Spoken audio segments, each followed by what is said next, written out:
They called it Evora Station. Quiet, remote, out on the edge of Sector 9, nestled near a dying star. It wasn't flashy. No military outpost. Just miners, settlers, some ex-soldiers trying to forget the taste of gunpowder. Families. Kids. A place where people went to start over. A place you could die in peace if the void didn't take you first. Then the sky burned. Not from a meteor or malfunction.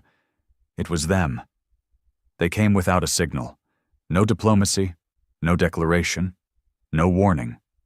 Just a flash across the black, a blink of heat, and everything started screaming. Jarek was off-grid when it happened. Deep in the sub-tunnels, fixing a coolant pipe that had cracked under the heat shift. He didn't hear the alarms. He heard the silence that followed. By the time he got back to the surface, the colony was ash. Bodies were still warm. Some didn't even have faces left. Others looked like they died mid-sentence. He found his brother holding their nephew, both fused to the floor by the plasma fire that poured through the ceiling like hell's rain. Jarek didn't cry. He didn't scream.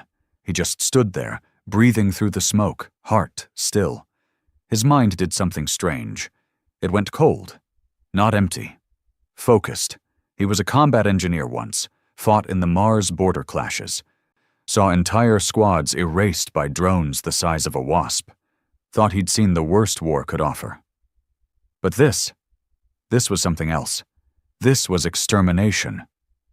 He walked through the ruins, found one of the local defense turrets still half intact, wires smoking. The system hadn't even activated. They had scrambled it. Smart. Clinical. The way you'd exterminate rats in your basement. Only humans aren't rats. They're wolves with broken leashes. Jarek wasn't the only one who lived. A few others had been down in the tunnels, deep in the coolant shafts or old storage bays. 37 survivors, give or take. Most were burnt, concussed, coughing up blood. A few were kids. They didn't scream much. Trauma does that. He looked around at what was left. Then he looked up at the stars, still glowing like nothing had happened. And something in him cracked. Not in a way you fix, in a way you sharpen. They didn't come back. The aliens, whatever race they were, hit 3 other colonies that same solar week. The outer ring was gone within days. Communications were silent. The Unified Earth Council? Nowhere. No fleets, no aid, no rescue shuttles, just dead air. Which meant one thing. Humanity had been abandoned. That was fine. Jarek didn't need fleets. He needed targets. 2 weeks later, the first message was sent from an encrypted, low-frequency channel buried in pre-war tech. It was one sentence. They exterminated Evora. Survivors preparing retaliation. Volunteers only. No politics. No mercy. It spread like wildfire through the underground nets, the kind of channels that hadn't seen light in decades.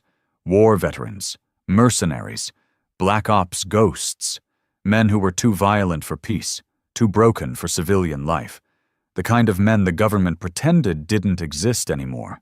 They were watching, and they answered. The ones who came first weren't young, they weren't clean, they weren't heroes. But they brought guns, armor, old war mechs with patched AI, ships that didn't register on official logs. They called themselves the Beasts, not because they were savage, but because they were trained not to be. And now, there was no one left to hold the leash. Jarek stood at the edge of the crater that used to be Evora's town square. Wind howled through the ruins. His face was ash-covered, eyes cold. He spoke through the cracked transmitter on his wrist, a low signal aimed at deep space. Maybe they'd hear it. Maybe not. He didn't care. You hit civilians. You burned our children. Congratulations. You've summoned the beasts you couldn't control. Then he turned and walked back into the darkness of the old supply hangar, where engines were humming again, and war was being reborn. The hangar was never meant to hold more than a dozen cargo haulers, a few surface rovers, and maybe a maintenance ship if you cleared enough room. Now it looked like the waiting room of a damned army. Scrap metal was stacked in corners, stripped turrets lined the floor, and everywhere were men. Not civilians, not soldiers either. Something in between. Something worse. They came in silence. They didn't talk much. They brought their own gear, their own scars, and in most cases, their own reasons to kill.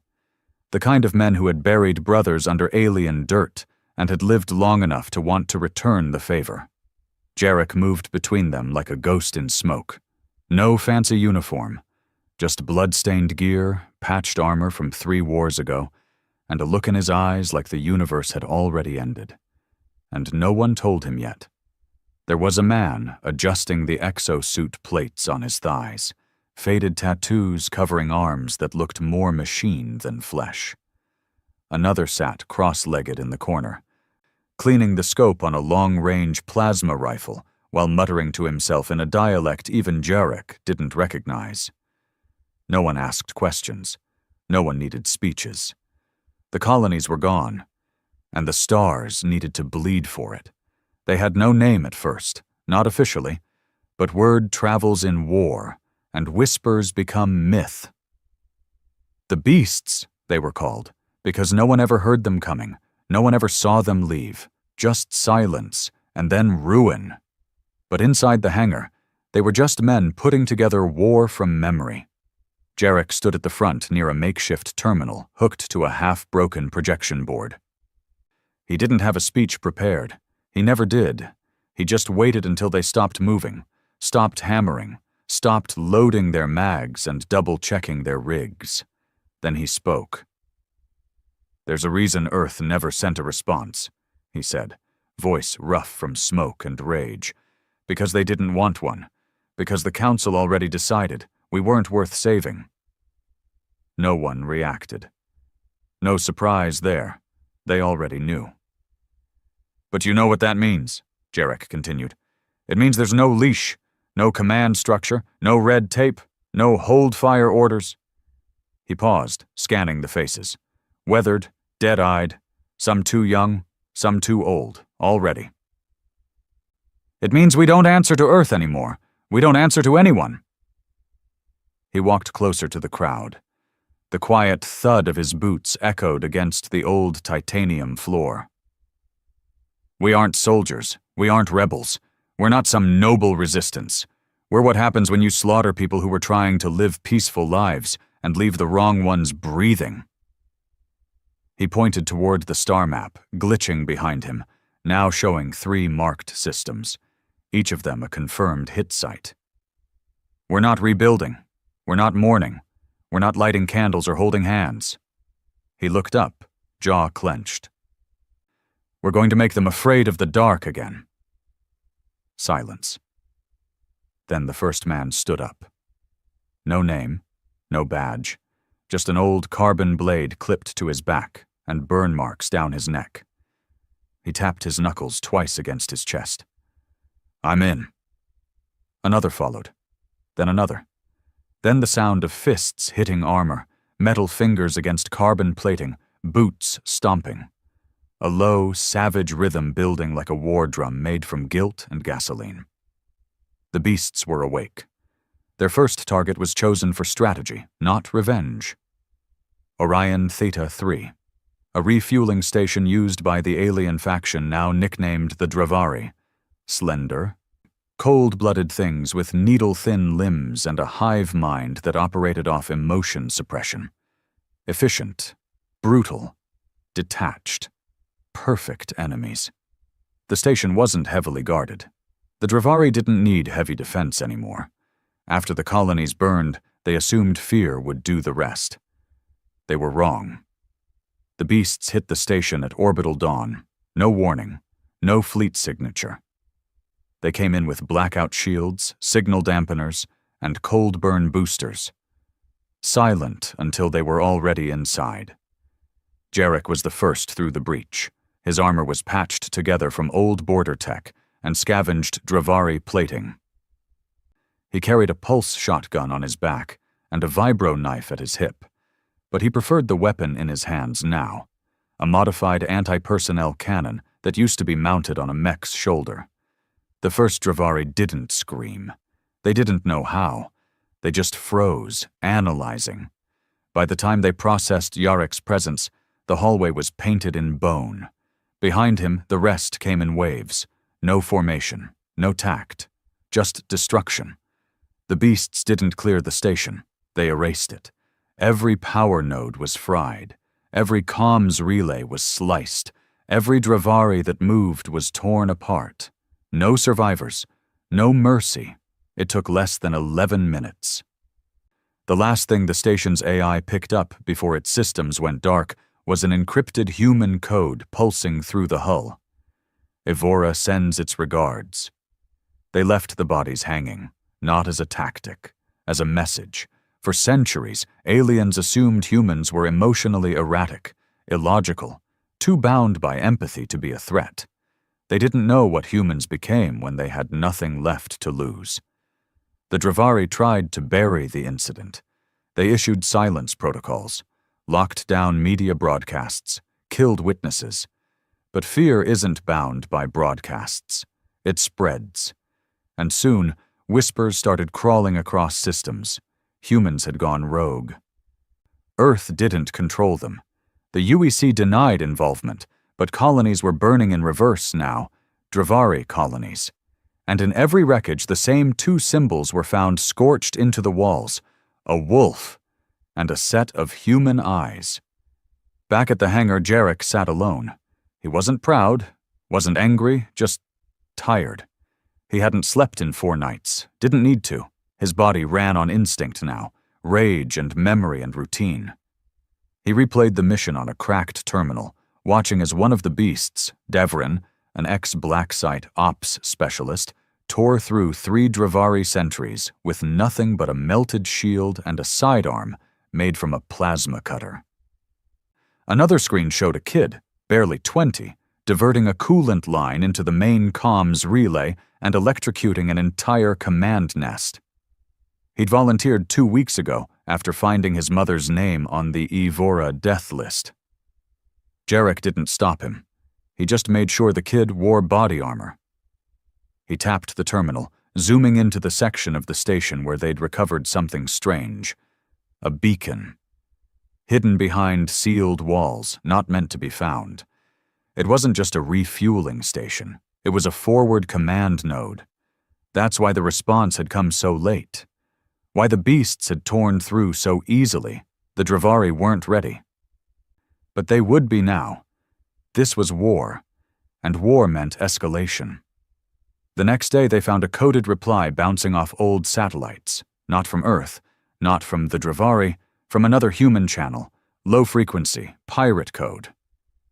Jarek decoded it manually. We saw what you did. We remember the colonies too. We have ships, we have weapons. Say the word. No name, no location, just the hunger behind the words. He grinned for the first time in weeks. The beasts weren't just a squad anymore. They were becoming a movement. Back in the hangar, new faces had arrived. Some were strangers, some were legends, old war criminals thought dead. Disavowed field generals, engineers who built weapons that were too dangerous to be mass-produced. Even a pilot whose entire unit went rogue during the lunar purge and was never seen again. They all wanted the same thing. Blood. Jarek stood in front of them. He didn't yell, didn't rally. He just said, "They wanted to control us. They thought they killed enough to break us. They were wrong. We're not broken. We're the goddamn monsters they used to warn their young about." Somewhere deep in Dravari space, on a moon cloaked in sensor fog, the High Council of their hive discussed the problem. Emotionless, calculated. "Terminate Earth?" one asked. "No," another replied. "Too expensive, too obvious." "Then how do we contain the beasts?" No one answered. Because no one had ever survived what came next. The hangar stank of metal and sweat. Since the attack on Orion Theta 3, more men had come. some in drop pods welded from old cargo shuttles, others in stolen Dravari skiffs with blood still drying in the cockpit. There were too many now for names to matter. You learned faces, voices, the way a man held his rifle, or how quiet he got when he stared into nothing. Jarek sat on a crate near the comms table, helmet off, a half-burnt stim stick between his fingers. He wasn't sleeping anymore, not because of trauma. That part of him had gone silent after Evora. No, sleep was useless now. There was too much to do, too many things left to kill. "Something's off," said Drex, standing across from him. He was one of the first men to answer Jarek's call. Big, bald, skin like iron, and a voice like broken gravel. He'd fought in Neptune's orbital ring wars, and it showed. Lost an eye, lost a wife, lost faith in everything but revenge. Jarek raised an eyebrow. Drex tossed a datapad on the table. "Scouts picked up signals 2 jumps out from here. Not Dravari. Human signature. Military-grade encryption." "Earth?" Jarek asked. "Can't confirm. But whoever it is, they've been watching us." Jarek looked at the pad. The coordinates were clear. Ghost signatures from stealth tech, cloaked ships tracking their movement ever since the raid on Orion Theta 3. "Earth said they weren't coming," Jarek muttered. "Looks like they lied." Drex crossed his arms. "Could be UEC Black Ops. Could be someone else. Either way, they ain't broadcasting help." "No, of course not." The beasts had become something Earth couldn't afford to acknowledge, a problem they didn't control, a warning the galaxy had already heard. The war wasn't just against the Dravari now. It was about to turn 3-sided. That night, the hangar went dark. Power outage. First one in days. Backups kicked in quick. Red emergency lights flickering to life, casting long shadows against the walls. Men reached for rifles, instincts tight as tripwires. Then came the scream. It echoed from Corridor 3, where the newcomers were quartered. Not the raw scream of pain, the high-pitched howl of something not human. By the time Jarek and his squad reached the corridor, the floor was slick with blood. A man lay slumped against the wall, chest carved open, organs scattered like thrown meat. His throat had been torn out. Another man was screaming, hands covered in red, eyes wide like he'd seen God and wished he hadn't. It wasn't one of us," he babbled. "Wasn't human." Jarek kneeled down. The cuts weren't from plasma. They were claws, long, surgical, deep. "Dravari infiltration unit," Drex muttered behind him. "Inside our camp?" Jarek growled. "They're adapting." Jarek gathered the core squad in the strategy room. 20 of them, the old hands. The ones who'd survived long enough to become myths in the dark. "We've been hit," he told them. "Not from the outside, from inside." He pulled up footage. Blurry, fractured, but enough. A shadow moving too fast, 6 limbs, cloaked in active camouflage, not standard Dravari soldiers. "It's a sleeper unit, something new," he said. "Slipped in with the new recruits, took one of our men's skin, passed for him for 4 days. Murmurs filled the room. "They're not just reacting anymore," Drex added. "They're hunting us now." The line between predator and prey was starting to blur. The next strike came 2 days later. Station Seraph 8, a Dravari logistics relay. The beasts hit it hard. Breach and burn tactics. No survivors, no mercy. But something was wrong from the start. The station was already empty. No guards, no comms. No resistance. Drex walked through the halls, muttering curses. "This ain't right. This ain't a retreat. It's bait." They found the traps too late. First, the EMP burst knocked half their equipment offline. Then the automated turrets activated, hidden in the walls. 3 men died before Jarek manually overloaded the system with an old override code. one he remembered from a pre-war operation he was never supposed to speak about. They got out. Barely. But it wasn't a win. It was a message. The Drivari weren't stupid. They were evolving, and worse, they were starting to understand humans. Back at base, tensions cracked. Men started fighting. Not over food or supplies, but trust. Who was real? Who was one of them? Jarek tried to keep it together. He enforced protocols, DNA checks, constant monitoring, split shifts, but paranoia had already sunk its claws in deep. You give men a war they don't understand. They start looking for enemies among their own, Drex told him quietly one night. Jarek didn't answer. He just stared at the cracked screen showing the list of confirmed colony deaths. Over 17 million across the outer ring now, and no one else was fighting for them, just the beasts, just the damned. Then came the message, encrypted, raw audio, old Earth dialect, no visuals. This is Commander Thorne of the UEC Black Guard. Cease operations immediately. You are destabilizing the sector. Continued action will be met with sanctioned force. Jarek listened to it 3 times before responding. He didn't yell, didn't curse. He just pressed the comm and said flatly, "You let them kill us. You let them burn children alive. If you want to stop us, come try." Then he cut the channel. Drex found him later, sitting alone in the storage bay, staring at a child's drawing he'd pulled from the ruins of Evora weeks ago. It showed a stick figure family standing under a binary sun. "Was that smart?" Drex asked. "Poking Earth?" Jarek didn't answer right away. Then he said, "We were already dead the day the colonies burned. Now we're just teaching ghosts how to bite."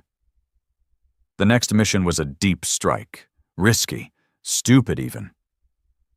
Harrow's Gate, a Drivari communications nexus buried beneath a frozen moon, defended by a psychic relay net that scrambled most tech and fried human nervous systems if you got too close. They sent 6 men in. Only 3 came back. One of them, Kriv, an old siege specialist, came back blind and screaming, blood running from his ears. "They know what we are now," he rasped before dying. "They saw into me. They saw everything." The Drivari weren't just adapting. They were evolving around human fear. The beasts were changing too. What started as revenge had become something darker. They stopped talking about going home, stopped pretending there was a future after this. Some of the men began carving the wolf sigil into their flesh. Not as decoration, but as identity. They weren't human anymore. They were monsters bred by silence, raised by fire, and sent screaming into a galaxy that thought it had broken them. Then one night, Drex pulled Jarek aside.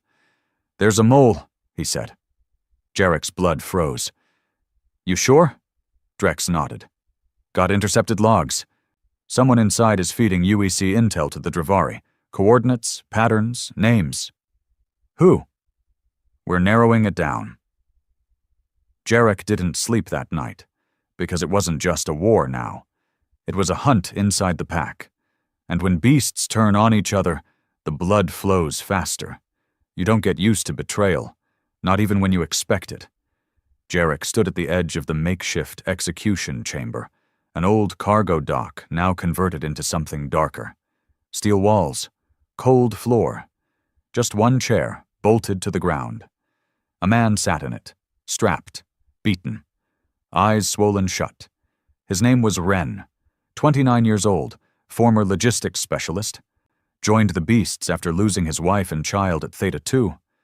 Quiet guy, always efficient, never raised a voice, never missed a task. And now, according to Drex's intercepted logs, the man who fed Earth everything, coordinates, patterns, mission plans. Jarek stared at him for a long time. Ren looked up, blinking through one good eye. He tried to speak, but blood ran from his lips. "I want to hear it," Jarek said flatly. "No stammering, no excuses, just truth." Ren breathed hard. "It wasn't the UEC," he rasped. They're just a middleman. Who then? Ren laughed, weak and cracked. You don't get it, do you? This war, it's not between humans and Drivari. That's just the stage. The real players are above all of us. Jarek took a step closer. Start making sense or I'll pull your spine out through your mouth. The Drivari were manipulated, Ren said, eyes wide now, manic. Same as us, same as Earth. They didn't hit Evora for conquest. It was a trigger, a ritual, something ancient. Jarek stared. You think the Drivari are the top of the chain? Ren coughed. They're just priests, but the gods they serve, they're real, and they woke them with our blood. Drex stood silently behind Jarek. His jaw was locked tight. His hand twitching near the knife strapped to his thigh. You believe this lunatic? Drex growled. Jarek didn't answer right away. He stared at Ren. Not the blood, not the wounds, but the eyes. The way they didn't beg, didn't plead, just spoke like a man who'd already made peace with death. Who else knows? Jarek asked. No one, Ren whispered. You can kill me. It won't stop what's coming. We were never in control. We were never the predators. Jarek didn't move. Then he nodded, and Drex drove the blade through Ren's throat, clean and deep. Blood sprayed across the steel floor. No one said a word, but Jarek didn't sleep that night. Because a part of him believed it. The next mission was supposed to be routine. Strike a supply route. Hit and vanish. Same pattern, same kill box. But something went wrong the moment they breached orbit. No enemy ships, no resistance. Just an open dock and a landing strip covered in symbols, burned into the ground in black ash. The same sigils they'd seen carved into walls of the previous Drivari nexus.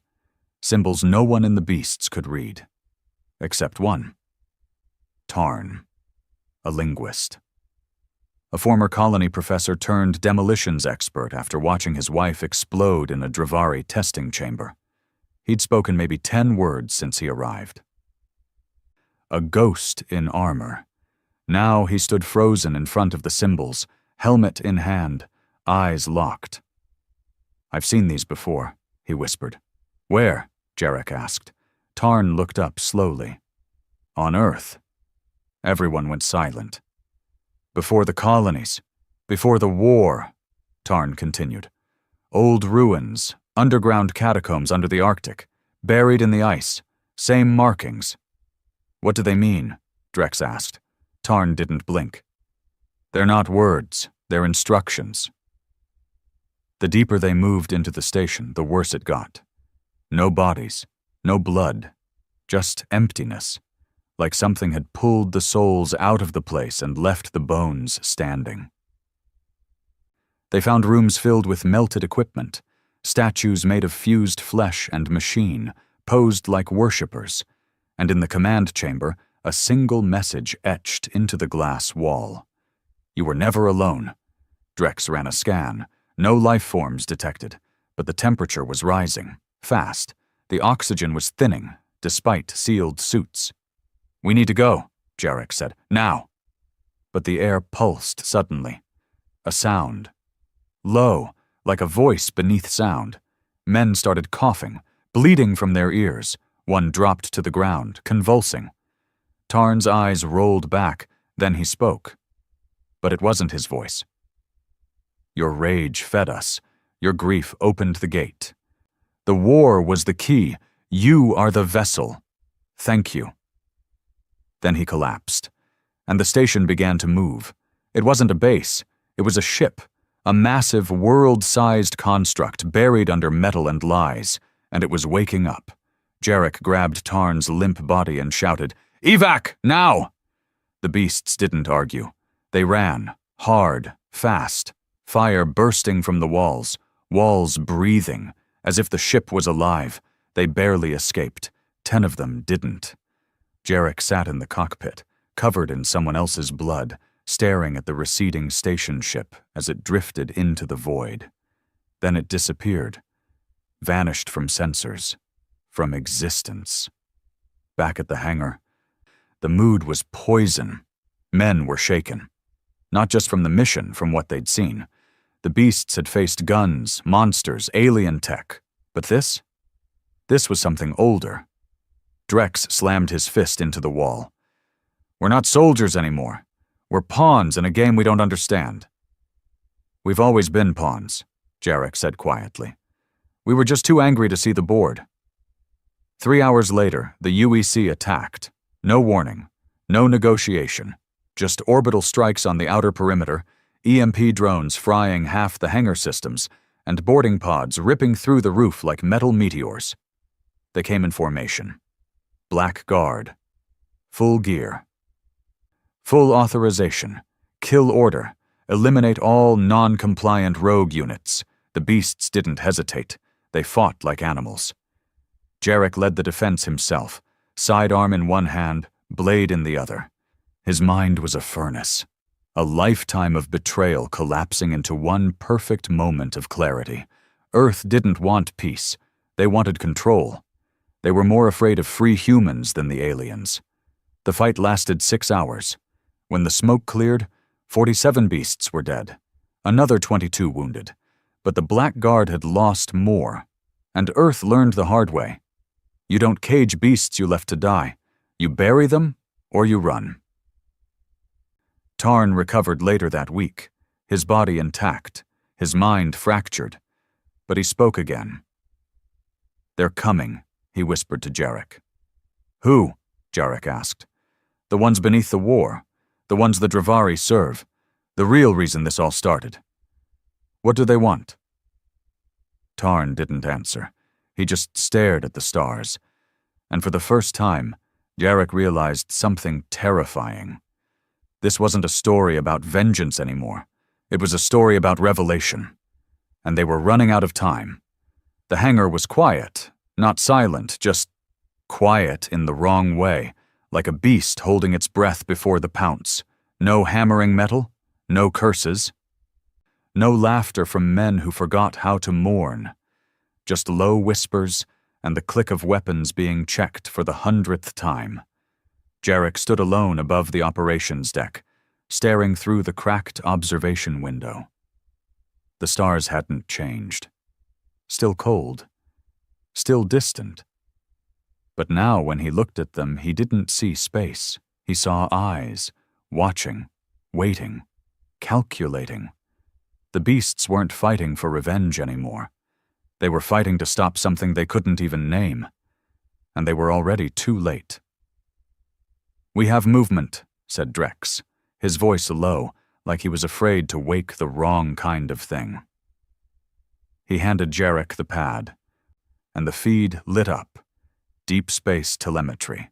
Something massive. Not Dravari, not Earth. Just darkness moving through the system. Not flying, not boosting, dragging itself.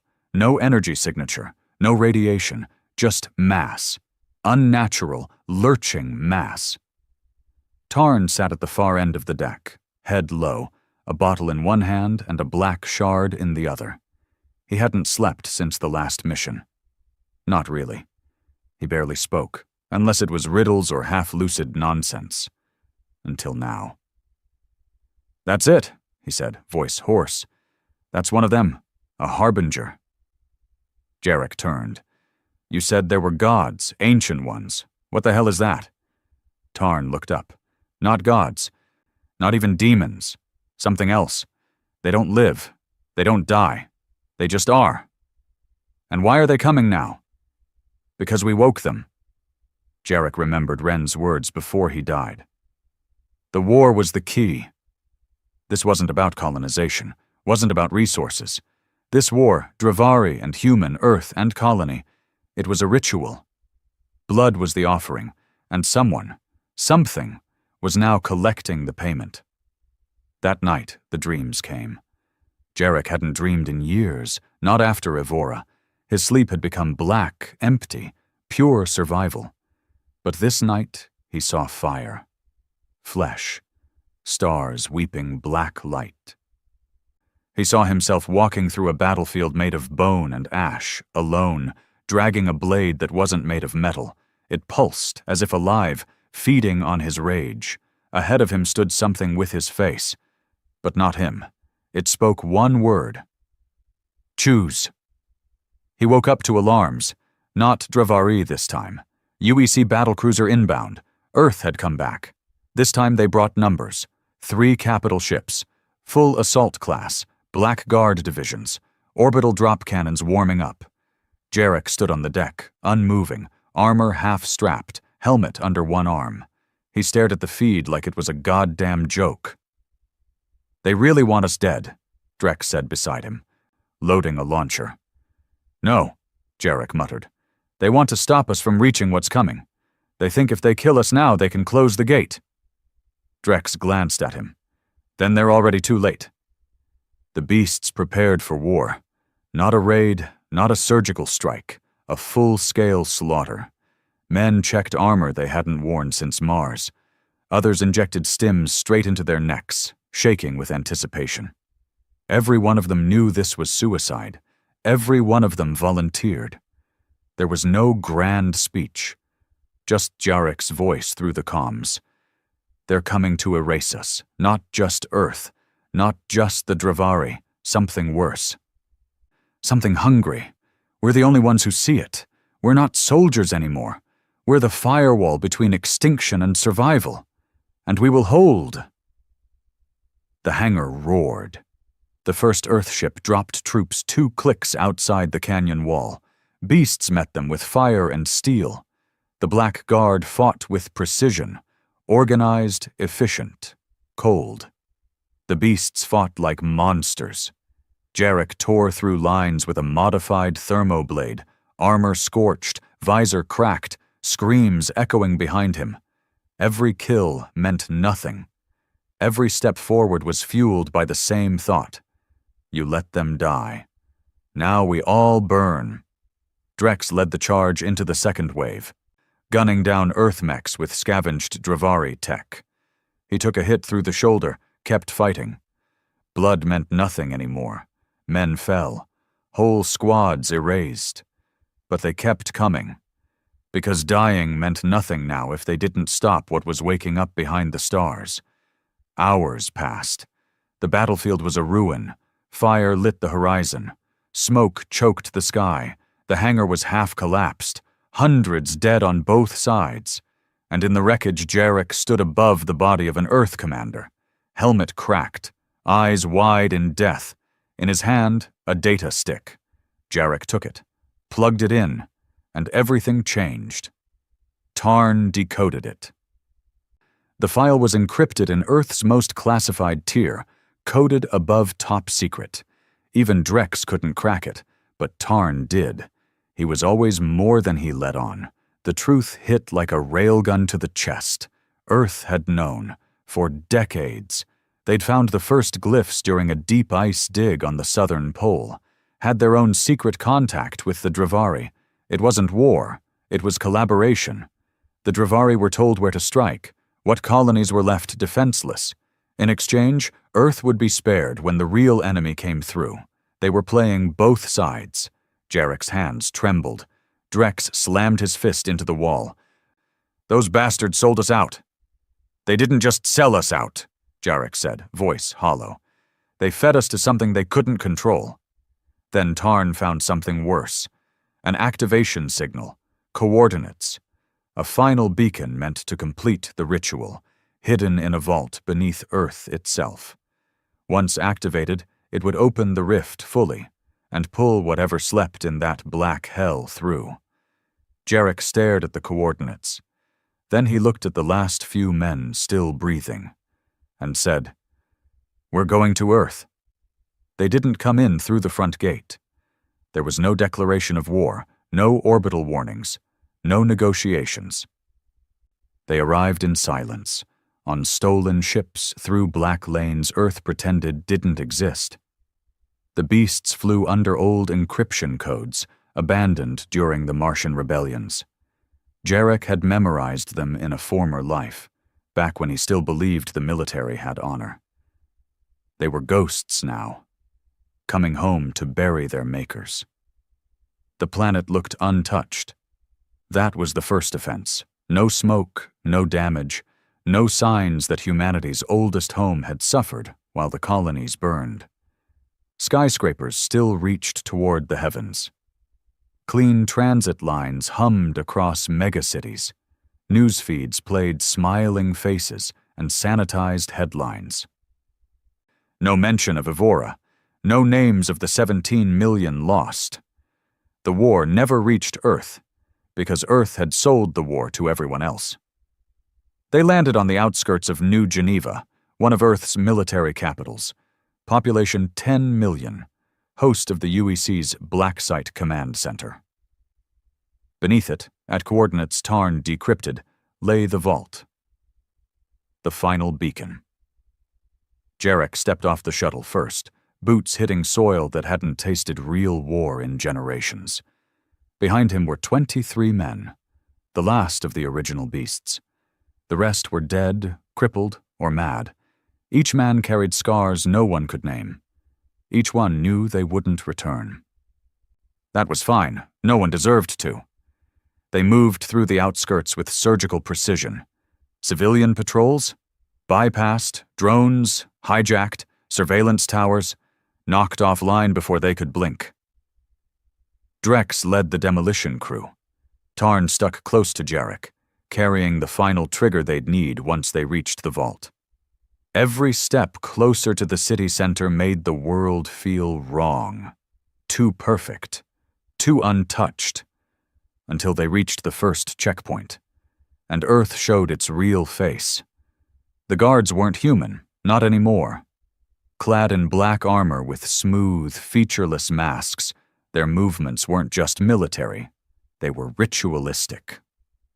Perfect synchronization, no voice, no chatter, eyes glowing with a low, inhuman blue. Jarek ordered no mercy. The beasts struck with everything they had. Pulse bombs, shock shells, flechette rounds. The guards didn't scream when they died, they just crumbled. Tarn scanned one of their bodies. Not organic, he whispered. Cyber-cloned muscle, half human, half reactive mesh, no soul. They gave up being men, Drex spat, just to guard the god's tomb. Jarek stared at the gates beyond. Vault 13. The place Earth built in secret, the place that held the final beacon, the place that had to burn. The breach was loud, deliberate. The beasts charged in with fire and fury, knowing the world would watch. Gunfire echoed off marble walls. Blood slicked the UEC emblems on the floor. The building was a cathedral of arrogance. Towers of gold-laced stone, steel glass windows depicting Earth's great victories. All lies, all of it. As they moved deeper underground, past the first 10 levels, something changed. The tech vanished. Steel gave way to stone. Machined lights became glowing glyphs. The temperature dropped. The air felt thick, electric, ancient. This place wasn't built, Tarn said, voice shaking. It was uncovered. They reached the chamber after 12 levels. A massive cavern, spherical, lit by no source but burning blue fire suspended in mid-air. In the center stood the beacon, a monolith of obsidian and silver, covered in carvings that pulsed like a heartbeat. A man stood in front of it, alone, dressed in UEC command blacks, cape flowing behind him. His skin was pale, eyes gold, not human anymore. Jarek, he said calmly, I wondered how long it would take you. Jarek leveled his rifle. Name? General Van. You'd remember me as the man who signed off on Evora's silence. The barrel twitched. You sold us. No, Van replied. I saved Earth. He turned to the beacon and placed a hand on it. The glyphs flared. They would have taken this planet first, erased it. I gave them the colonies. I gave them you. I fed the wolves to save the garden. Evora wasn't a garden, Jarek growled. It was a grave, and you built it. Van turned. The beacon is the contract, he said. Blood opened it. Rage fueled it. You, Jarek, you completed it. You awakened them. Tarn stepped forward. If we detonate the charge, we can destabilize the field, collapse the connection. You could, Van said, smiling, but what comes after? Won't care. Jarek didn't hesitate. He shot Van through the face. Twice, no scream, no blood. Just a body falling like a puppet with its strings cut. The beacon shuddered, then screamed, not sound, not light, a pulse of pure thought, rage and hunger and a billion dead souls crying for more. The ground split, reality tore, and something began to come through. They ran. The chamber collapsed behind them as the monolith exploded in reverse, sucking rather than blasting. Glyphs tore from the walls and flew into the air like torn skin. Drex took a hit to the leg, but kept moving, dragging another beast behind him. Jarek carried the trigger in his hand. Tarn screamed, "We need a full collapse, now!" They reached the upper chamber, sealed the blast doors, and set the charge. Then waited. Jarek looked down at Earth one last time, the surface still beautiful, still green, still unaware. Then he said, "Let it burn." Tarn hit the switch. The explosion was not seen. It was felt. A scream across the psychic spectrum. The beacon imploded, taking everything with it. The tomb, the chamber, the fake soldiers, and the contract they'd tried to complete. Above, across Earth's cities, the sky shimmered. Something cried out from beyond the veil. Then silence. Back on the ship, Jarek watched the atmosphere return to normal, but inside him, something had changed. He could still hear the beacon, not in words, in memory. It had spoken to him in the chamber, told him things, showed him Evora's fall from above. It hadn't just been vengeance anymore. The beasts were the ritual, and he was the heart. Drex limped into the medbay where Jarek sat, covered in blood. "You okay?" he asked. Jarek didn't respond, just stared at his own hands. "They told me I'm the vessel," he muttered, "that I was made for this." Drex leaned against the wall. "Do you believe it?" "I don't know." "What happens now?" Jarek stood slowly, looked out the window, and saw something moving on the edge of the stars. Something still watching. "We finish it," he said. "One way or another." Space was never silent. Not really. It creaked, it hummed, it pulsed. But now, as Jarek stood in the command bay of the Stalker, watching the outer systems collapse into static and darkness, he realized the silence wasn't from distance. It was from fear. The stars weren't singing anymore. They were screaming quietly, like prey hiding under the bed. Tarn was catatonic. His brain had hemorrhaged shortly after they escaped Earth's beacon implosion.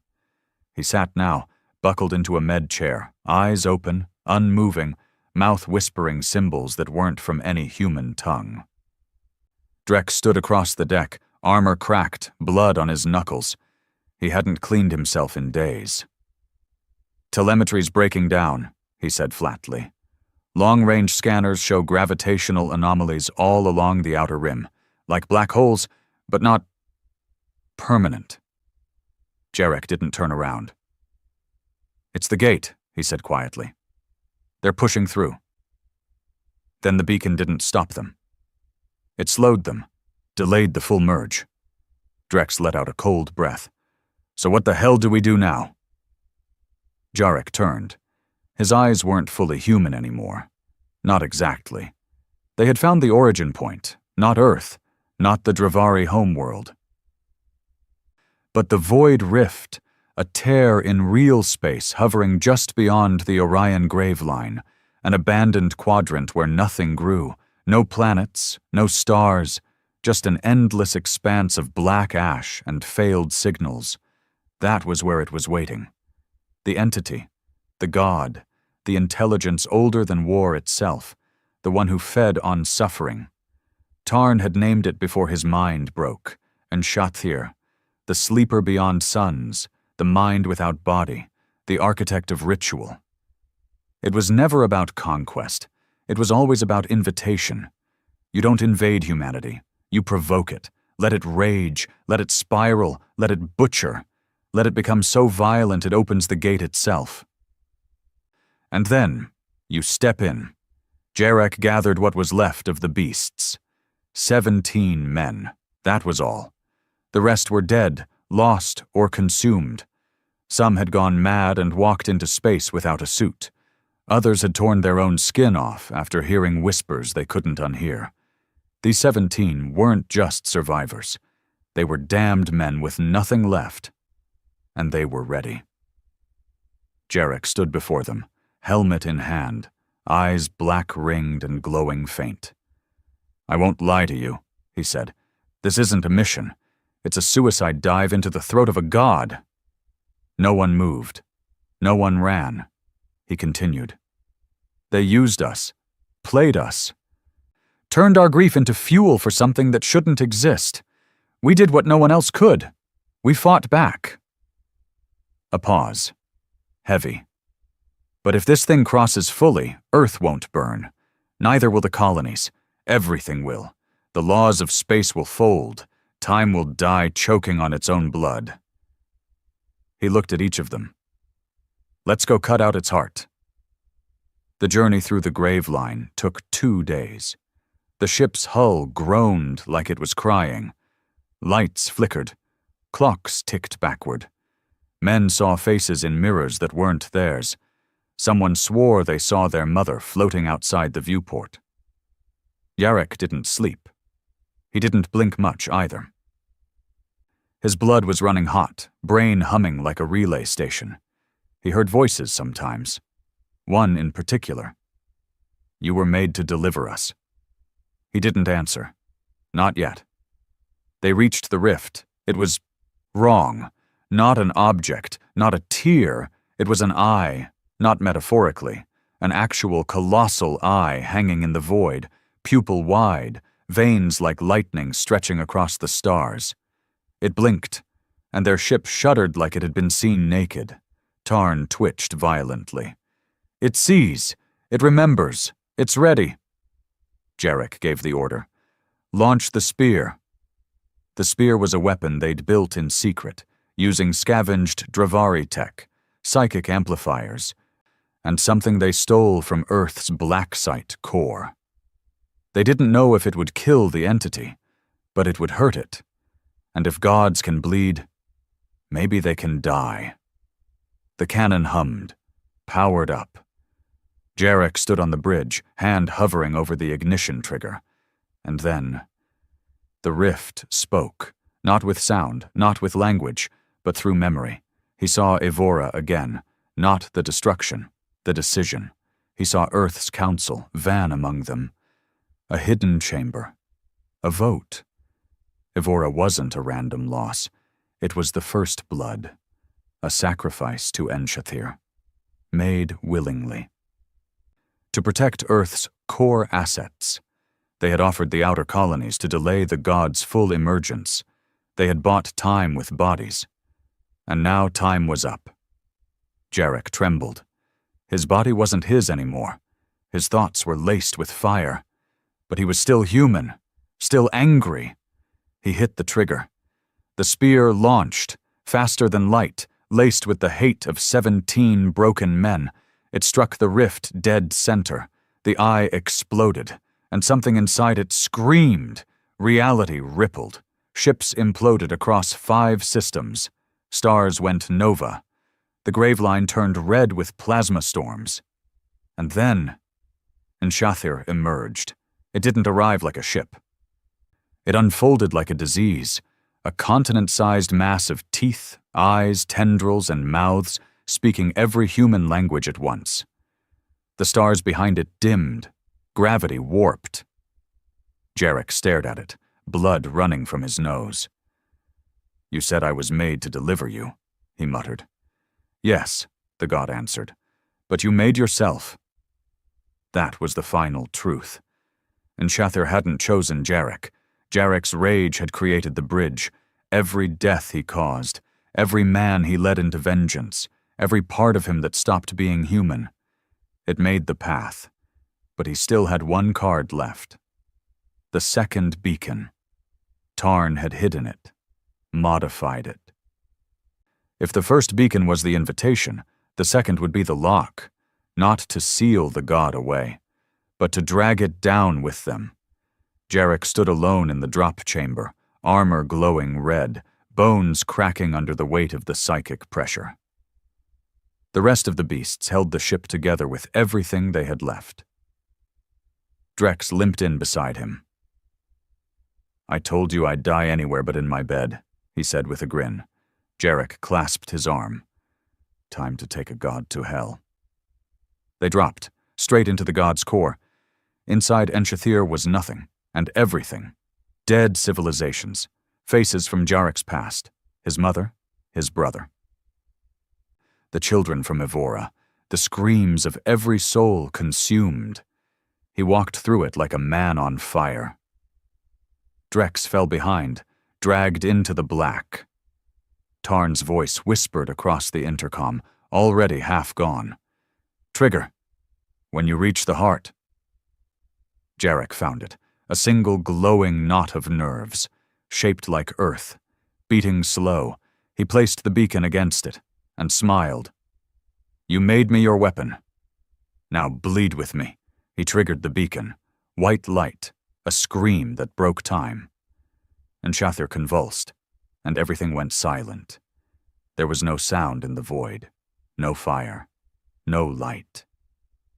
Only drifting ash and the memory of something too big to ever exist. The rift was gone. Where it once pulsed and breathed, where it had blinked open like the eye of a star-sized predator, there was now only blackness. Not space, not vacuum, just absence, as if the universe itself had blinked and erased what it didn't want to remember.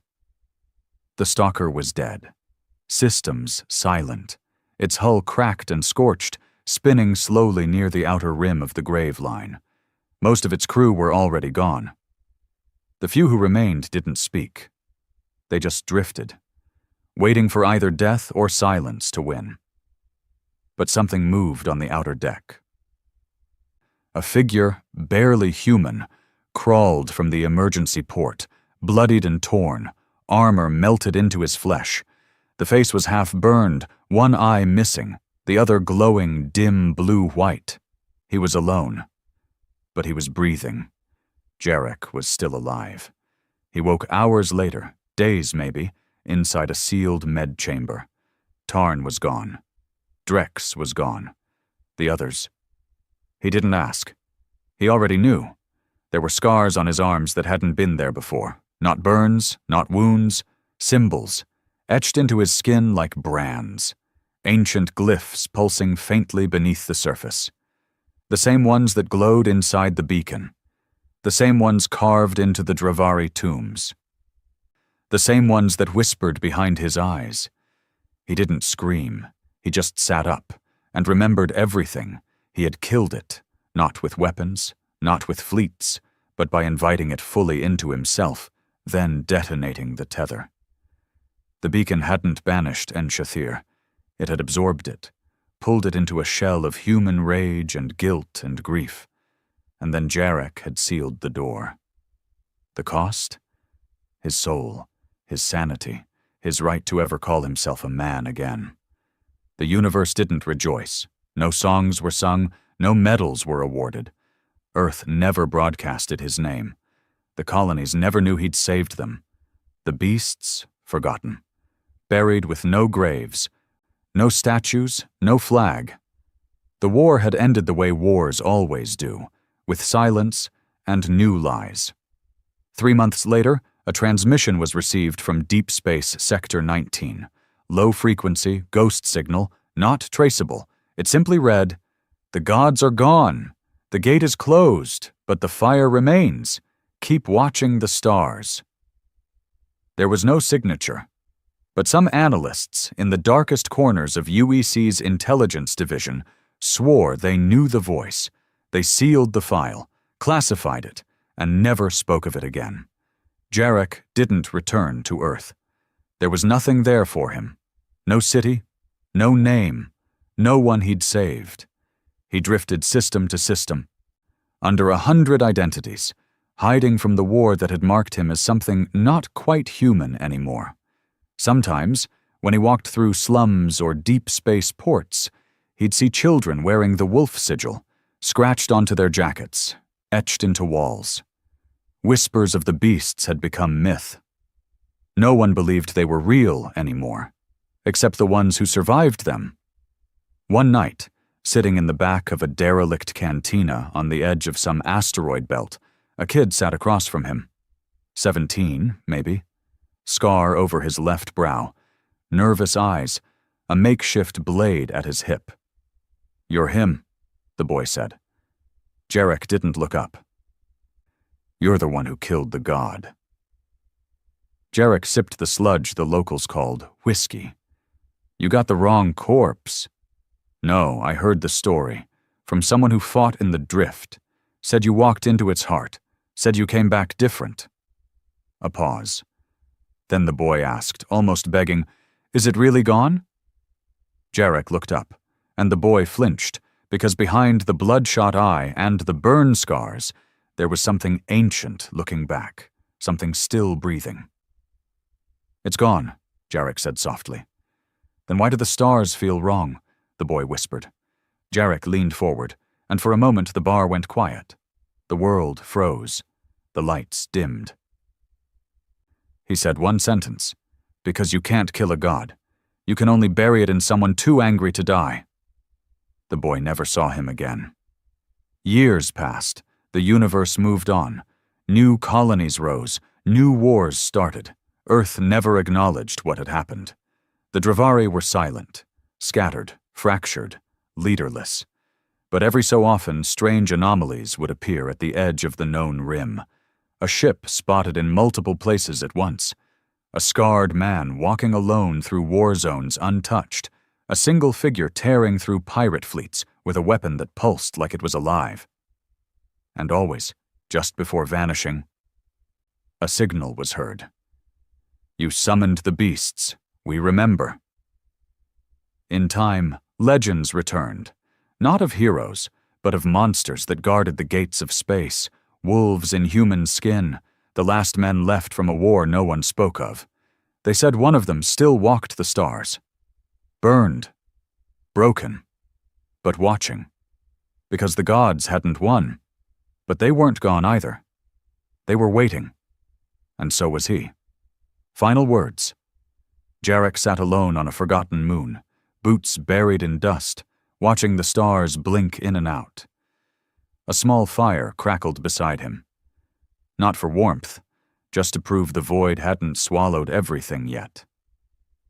He held the beacon's shattered remains in his hand. It no longer glowed. It was dead, like everything else. He should have died with it. But something inside him refused. Maybe it was guilt. Maybe it was rage, or maybe it was the last thing the god had whispered before the end. "We are not finished." Jarek closed his eye, smiled, and whispered back, "Neither am I."